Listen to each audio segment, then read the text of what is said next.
un livret de famille et un petit oiseau en origami.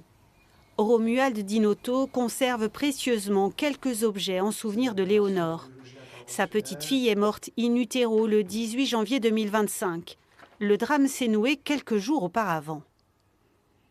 Ma compagne Julie est tombée dans les escaliers d'un bar et son visage est venu frapper le sol et elle a tout de suite commencé à saigner du nez très abondamment. Elle a été transportée à la maternité parce qu'elle sentait plus notre bébé bouger. Le bébé se porte bien, mais la maman saigne abondamment du nez. Après une batterie d'examens aux urgences, le couple est renvoyé chez lui. Quelques heures plus tard, les saignements de Julie reprennent. Quand on revient à 9h30, c'est là que l'arrêt du cœur de Léonore est constaté. On est tous les deux sonnés. C'est extrêmement violent. C'est extrêmement violent. La maman souffrait d'une hémorragie de l'artère faciale qui aurait causé la mort du bébé. Elle est finalement opérée. Ce qui n'a pas été fait, c'est un diagnostic correct.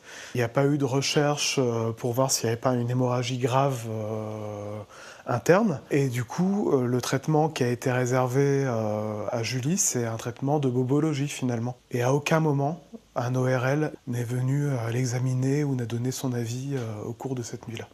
Depuis, Romuald Dinotto essaye de comprendre. Selon lui, les urgences de l'hôpital de la Croix-Rousse étaient surchargées ce soir-là. Les soignants, trop peu nombreux.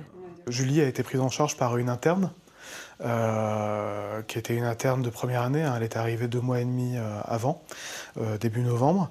Et cette interne ne savait pas où donner de la tête. Les deux parents ne souhaitent pas porter plainte.